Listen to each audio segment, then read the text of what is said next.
Hallo en welkom terug bij onze Nederlands podcast. Hier leer je Nederlands met echte gesprekken uit het dagelijks leven. Ik ben Lotte. En ik ben Marcus. Het is fijn om weer hier te zijn. Lotte, hoe gaat het vandaag met jou? Het gaat goed, dank je. Het was een beetje een drukke dag, maar ik ben blij om nu deze aflevering op te nemen. En hoe gaat het met jou? Met mij gaat het ook goed. Ik ben een beetje moe, maar blij. Eerlijk gezegd geeft dit gesprek met jou me altijd nieuwe energie. Fijn om te horen. En ons onderwerp van vandaag past daar heel goed bij. Precies. Vandaag praten we over hoe je over je dag in het Nederlands spreekt. Misschien vraag je je nu af: waarom is dat eigenlijk belangrijk? Heel simpel, omdat je dagelijkse leven vol situaties zit waarin je Nederlands kunt gebruiken. En het is ook heel handig voor gesprekken. Precies. Mensen vragen vaak naar jouw dagelijkse leven. Bijvoorbeeld, wat doe je 's ochtends? Of hoe was je dag? Als je dit nu oefent, ben je voorbereid. Je raakt niet in stress, maar weet al wat je kunt zeggen. Over je eigen dag praten is als een kleine gereedschapskist vol zinnen. Als iemand iets vraagt, pak je een zin uit die kist en ben je klaar voor het gesprek. Precies. Als je dit van tevoren oefent, klinkt je Nederlands natuurlijker en voel je je zekerder tijdens het spreken. Voordat we echt beginnen, willen we je nog aan 2 belangrijke dingen herinneren. Aan het einde van deze aflevering is Marcus er weer bij. Hij legt een paar belangrijke woorden uit deze aflevering uit, met voorbeelden en een kleine herhaling voor jullie. Blijf dus zeker tot het einde luisteren. Trouwens, Marcus, we hebben bedacht om jullie iets extra's om te oefenen te geven. Ja, precies. Een soort begeleidend materiaal bij de aflevering. Iets dat je kunt gebruiken na het luisteren, als je wilt. Maar we vragen ons af of het echt nuttig voor jullie is.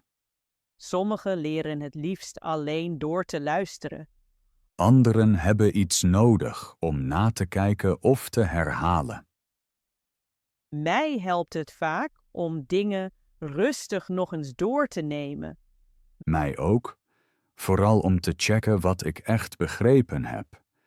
Daarom dachten we aan klein extra materiaal bij de aflevering. Met een paar begrijpvraagjes. Zo kun je zelf zien, wat heb ik al begrepen, wat nog niet. En misschien een paar eenvoudige oefeningen. Bijvoorbeeld over belangrijke woorden uit de podcast. Of kleine opdrachten voor in het dagelijks leven. Maar we willen niets maken wat jullie niet nodig hebben. Precies. Daarom zijn we benieuwd naar jullie mening. Zou zo'n leermateriaal je helpen? Of is de podcast alleen al genoeg voor je? Heb je liever vragen om over na te denken? Of oefeningen om meteen mee te doen? Misschien ook alleen een korte samenvatting? Schrijf gerust in de reacties wat jou het meest helpt. Jullie feedback is voor ons heel waardevol. Zo kunnen we de podcast nog beter voor jullie maken. We zijn benieuwd naar jullie ideeën. In deze aflevering laten we je stap voor stap zien hoe je over je dag praat. We geven voorbeelden, simpele zinnen en kleine persoonlijke verhalen. En aan het einde kun jij je eigen dag in het Nederlands beschrijven. Dat is een belangrijke stap om vloeiender te praten. Laten we nu met de ochtend beginnen. De ochtend is voor veel mensen niet zo makkelijk. Bij mij gaat de wekker om 7 uur. Eerlijk gezegd heb ik vaak geen zin om op te staan. Dat herken ik. Mijn wekker gaat al om 6:30. Ik zeg altijd, nog 5 minuten.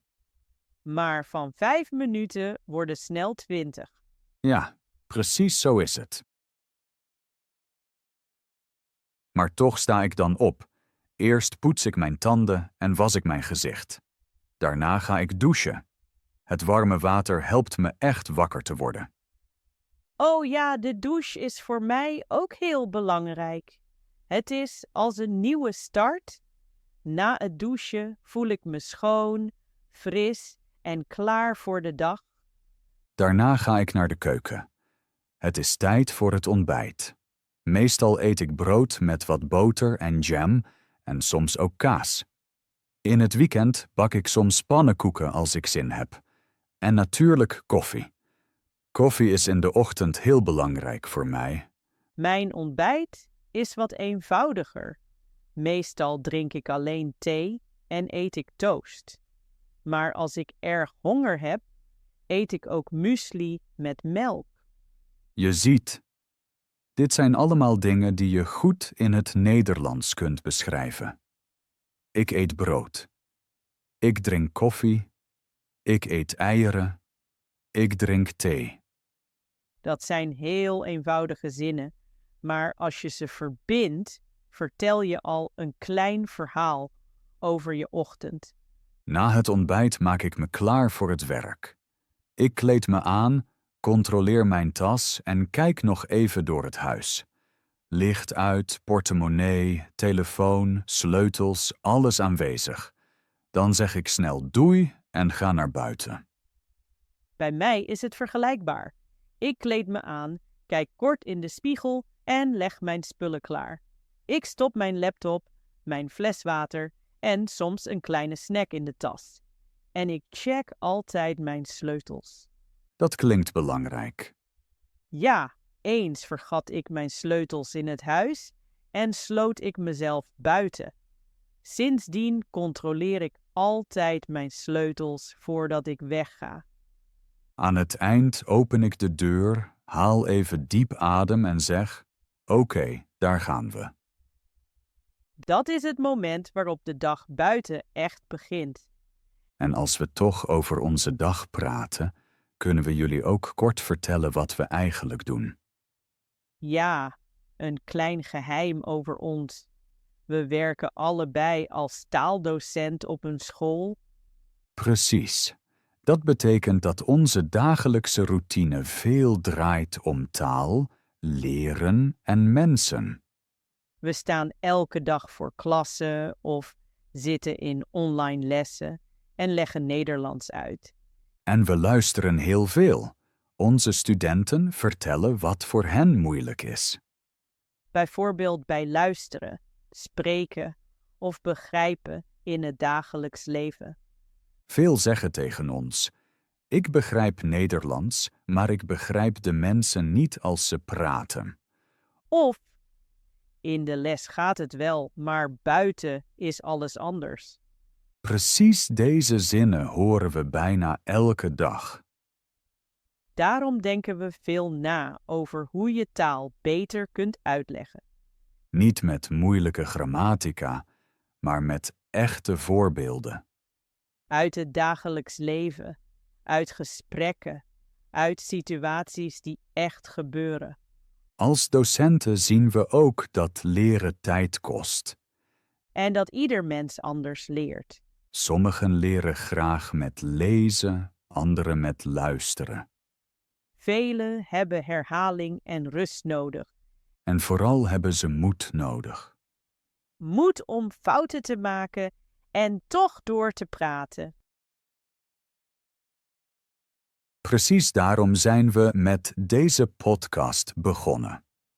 We wilden een plek maken waar Nederlands rustig en eerlijk klinkt. Zonder stress, zonder toetsen, zonder druk. Zo praten we ook met onze leerlingen. En het grappige is, we werken op dezelfde school. Ja, zo hebben we elkaar leren kennen. Tussen lessen, pauzes en veel gesprekken over taal. Op een dag merkten we denken heel vergelijkbaar over taal leren. En we willen deze ervaringen delen. Niet als experts van bovenaf. Maar als docenten die elke dag zien waar de echte problemen liggen. En die weten, leren mag ook licht zijn. Precies. En daarom zijn we blij dat je vandaag luistert. En samen met ons Nederlands leert. Misschien vraag je je nu af, wanneer maken ze deze podcast dan? Goede vraag. Meestal nemen we de podcast in het weekend op, soms ook na het werk als we nog genoeg energie hebben. Deze podcast is ons hartproject. We maken hem omdat we er plezier in hebben, ook buiten ons gewone werk. We werken samen op school en komen daarna hier om onze verhalen te delen. Collega's op het werk en ook hier in de podcast. Oké, nu praten we over mijn reis naar het werk. Mijn route begint vroeg in de ochtend. Ik loop het huis uit en pak de bus. Soms is het rustig, soms heel vol. Bij mij is het anders. Ik rijd meestal met de auto naar het werk.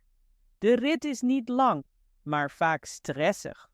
In de bus sta ik soms de hele rit. Ik houd me vast en ben nog steeds moe. Dan luister ik naar muziek of gewoon naar de stemmen. In de auto zit ik alleen. Ik luister radio of denk na over de dag. Maar film maakt mij vaak ongeduldig. De weg naar het werk beïnvloedt mijn humeur. Een rustige ochtend helpt mij veel. Een stressvolle start maakt de dag zwaarder. Dat heb ik ook. Als de rit rustig is, ben ik relaxter. Dan start ik de dag beter. Over zulke dingen kun je in het Nederlands praten. Met heel eenvoudige zinnen uit het dagelijks leven. Bijvoorbeeld over je eigen reis naar het werk. Zo wordt Nederlands leren heel natuurlijk. En dan komt mijn favoriete deel van de werkdag. De lunch. Eindelijk. Rond 1 uur lunch ik meestal met collega's. Soms neem ik eten van thuis mee, soms bestellen we samen. De lunch is als een kleine pauze midden op de dag. Bij mij is het vaak iets lichts. Bijvoorbeeld rijst met groente of een broodje. En ik drink veel water, anders word ik later moe. Na het eten ga ik vaak even naar buiten, misschien 5 of 10 minuten. Dat helpt om mijn hoofd leeg te maken. Dat is een heel goede gewoonte. Soms zit ik gewoon met collega's, we praten wat, lachen en delen kleine verhalen. Daarna ben ik weer klaar om verder te werken. Daarna ga ik weer aan het werk. Meer e-mails, meer taken en soms ook vergaderingen. Op sommige dagen voelt dat zwaar. Maar als ik een grote taak af heb, ben ik trots. Dat herken ik goed. Het voelt goed als je kunt zeggen, ik heb mijn werk af. Vandaag heb ik iets belangrijks gedaan. En jullie, lieve luisteraars, kunnen dit ook beschrijven. Met heel eenvoudige zinnen. Ik lunch. Ik drink water. Ik praat met collega's of vrienden. Ik ga even naar buiten. Ik werk verder. Dat zijn simpele woorden, maar als je ze elke dag gebruikt, worden ze heel krachtig. En dan eindigt eindelijk de werkdag. Dat gevoel is gewoon goed.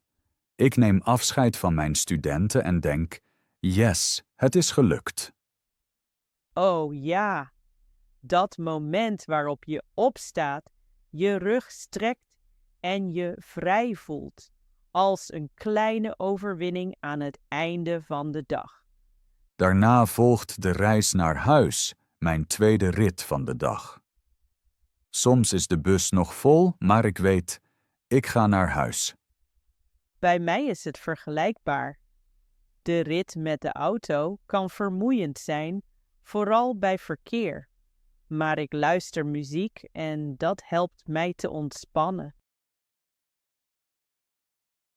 Als ik thuis aankom, doe ik eerst één ding. Ik eet. Meestal dineer ik met mijn familie, rijst, kip, salade, iets eenvoudigs. Avondeten is voor mij iets bijzonders. Het gaat niet alleen om het eten, maar ook om samen zijn. We zitten samen, praten over de dag en delen onze gedachten. Dat voelt warm. Na het avondeten ga ik vaak nog een keer douchen. Dat maakt me fris en helpt me om tot rust te komen. Bij mij is dat net zo. En dan begint de avond met vrije tijd. Soms lees ik, soms kijk ik tv en soms leer ik nog een beetje Nederlands. Voor mij draait de avond vooral om ontspannen. Misschien bel ik een vriend of luister ik muziek. En soms nemen we deze podcast op. Ja, 's avonds begint vaak ons tweede kleine werk. We delen onze verhalen met jullie. En je ziet, ook dit deel van de dag is makkelijk te beschrijven.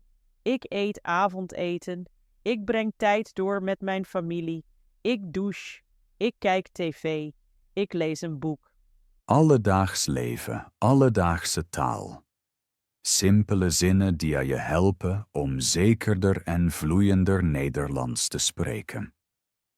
En dan komt het laatste deel van de dag, de nacht. Voor mij is dat het moment waarop ik echt tot rust kom. Voor mij ook. De avond begint ermee dat ik nog een keer mijn tanden poets en dan comfortabele kleren aantrek. Precies, pyjama aan. Soms kijk ik nog even op mijn telefoon. Maar niet te lang, anders kan ik slecht inslapen. Dat ken ik. Ik denk vaak, maar 5 minuten. En plots zijn het 30. Daarom probeer ik de dag rustig af te sluiten. Bijvoorbeeld lees ik een paar bladzijden in een boek of luister ik zachte muziek. Ik neem 's avonds ook graag een moment om na te denken. Wat heb ik vandaag gedaan? Wat kan ik morgen beter doen? Dat voelt rustig en goed. En dan sluit ik mijn ogen en val ik in slaap. Meestal rond 11 uur. Bij mij is het vergelijkbaar. En je merkt vast hoe eenvoudig je dat kunt zeggen. Ik poets mijn tanden. Ik kleed me om. Ik lees een boek. Ik ga naar bed. Ik slaap om 11 uur. Over je eigen dag praten vraagt geen moeilijke woorden. Het zijn gewoon veel kleine stappen. En als je dat regelmatig oefent, leer je niet alleen Nederlands. Je beleeft je eigen dagelijkse leven ook bewuster. Om je daarbij nog meer te helpen, halen we nu Marcus erbij.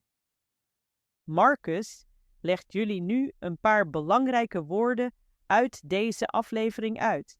Hij zegt wat ze betekenen, geeft voorbeelden en jullie kunnen de woorden meezeggen. Blijf dus luisteren. Zo wordt jullie Nederlands woord voor woord beter. Marcus, nu ben jij aan de beurt. Hallo allemaal, ik ben Marcus. Vandaag kijken we naar enkele belangrijke woorden uit deze aflevering. We gaan langzaam. Ik leg het woord uit, geef een voorbeeld en dan kun je het herhalen.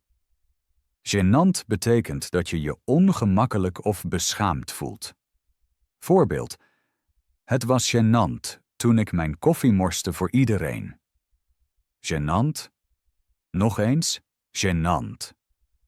Passie betekent iets dat je heel graag doet en dat belangrijk voor je is. Voorbeeld: muziek is zijn passie. Hij speelt elke dag gitaar. Passie. Nog eens, passie. Reis naar het werk betekent de weg van huis naar werk of school. Voorbeeld: mijn reis naar het werk duurt 30 minuten met de trein. Reis naar het werk. Nog eens, reis naar het werk. Nachtmerrie betekent iets heel vervelends of ergs. Voorbeeld: mijn paspoort verliezen op het vliegveld was een nachtmerrie. Nachtmerrie. Nog eens, nachtmerrie.